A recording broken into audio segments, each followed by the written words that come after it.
장시량은 동북왕이라 불리웠던 만주의 패자 장조린의 아들입니다. 어찌 보면 군벌의 시대 통일에 가장 근접했던 인물은 장제스가 아니라 장조린과 장시량이었죠. 하지만 장조린은 일본에 의해 복사당하고 장시량의 근거지인 만주는 일본에게 빼앗깁니다. 그리고 만주 왼쪽 화북 지역으로 밀려났죠. 이런 상황에서 장제스가 항일은 뒷전이고 공산당만 두들겨 패니 장시량 입장에서는 짜증이 났습니다. 이 상황을 알고 있던 공산당에서는 몰래 저우원라이를 장시량에게 보내 내전을 중지하고 공동으로 항의를 하자라는 비밀 회담을 갖습니다. 우리 서로 공격하지 말고 먼저 일본을 공격해서 몰아내자. 근거지 탈환과 아버지의 복수라는 장시량의 명분과 구국과 공산당의 생존이라는 공산당의 이해가 잘 맞아떨어졌죠. 이러던 와중 장제스는 예난에 있는 공산당에 대한 6차 소공작전을 개시하려 하였습니다. 장시량은 장제스에게 시안으로의 방문을 요청하였고 소공작전에서의 승리를 위해 장시량의 동북군이 필요했던 장제스는 1936년 12월 4일 시안에 방문합니다. 시안의 군 공항에 내리자 만주가 고향인 동북군 장교 수백 명은 장제스를 둘러싸고 소공작전에 대해 질문하기 시작합니다. 일본이 먼저냐 공산당이 먼저냐. 눈치가 없는 건지 멸공에 대한 사명감인 건지 장제스는 여기서 나는 소공작전을 시행할 거다 라고 바로 대답해버립니다. 그리고 장시량과 장교들은 장제스를 납치하기로 결정합니다. 12월 12일 새벽 군용 트럭에 120여 명의 정예 병력을 태우고 장제스의 숙소를 공격합니다. 쿠데타를 일으킬 생각은 아니었고 장제스의 항의를 이끌어내기 위한 작전이기에 장제스를 공격하진 않았죠. 대신에 경계 병력들은 다 사살합니다. 이른 아침 잠옷 차림으로 태극권을 하고 있던 장제스, 총소리가 나자 잠옷 차림에 틀니도 챙기지 못하고 도주하여 뒷산에 있는 동굴에 숨어 있다가 결국 체포가 됩니다. 장시량은 이 소식에 난징에 들어갈 경우 난징 국민당 군대와 자신의 동북군끼리 내전이 일어날 것을 우려하여 먼저 난징에 전보를 보냅니다. 나는 고향을 되찾고 싶을 뿐이다. 장제스의 목숨을 위협하거나 권력을 빼앗을 생각은 없다. 다만 나의 충언을 들어주고 반성하기를 바란다. 그러고 공산당과 합작해서 일본을 몰아내자고 말하며 8개 항목을 요구했습니다. 이 소식을 들은 난징 정부는 겉으로는 장제스를 위하는 척하며 동북군을 공격해야 한다고 주장하였습니다. 장시량의 시안사변을 쿠데타로 규정하고 장시량의 모든 직무를 박탈하며 체포할 것을 결의하죠. 하지만 장제스의 권력을 노리고 있던 인물들은 뒤에서 눈치를 보며 장제스 사후의 상황을 생각하고 있었습니다. 난징의 전투기를 띄워 시안 시내 위를 비행하고 위기감을 고조시켰습니다. 리중러는 장제스가 죽어도 시안을 폭격해야 한다고까지 주장하였죠.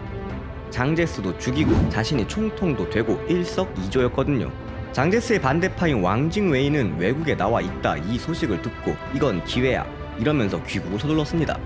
위기 상황이 되니 자신과 장제스에게 등을 돌린 이러한 난징의 상황에 장제스의 부인 숭메이링은 격분하였죠.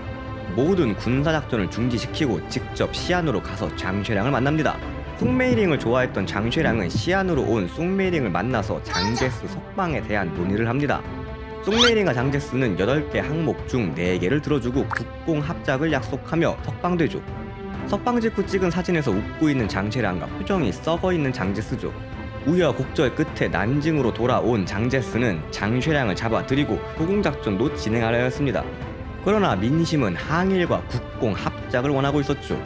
그래서 소공작전을 취소하였지만 장시량은 체포를 합니다. 이후 상황을 보면 장제스가 장시량을 정말 많이 미워했구나를 알 수 있습니다. 자신이 10년 동안 공들인 멸공작전을 단 2주 만에 없애버렸다고 욕을 하며 1937년부터 조그마한 집에 가택연금을 시킵니다. 훗날 국공내전에서 마오쩌둥과 공산당에 밀려 대만으로 갈 때도 이 장시량을 데리고 갑니다. 살 때 필요한 최소한의 물품만 지급되었고 정치와 관련된 서적은 반입을 금지시켰습니다. 때문에 과거 역사 서적밖에 읽을 것이 없었고 몇십 년 동안 책을 읽다 명나라 전문가가 되었죠.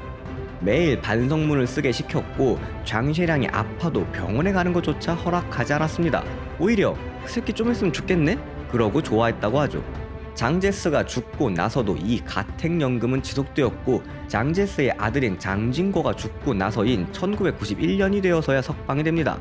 자신의 고향인 동북지방 만주를 되찾고 일본에 저항하기 위해 군인 신분으로 상관을 체포할 정도로 고향을 사랑했던 장시량은 만주국이 세워진 1932년부터 죽을 때까지 고향 땅을 밟지 못합니다.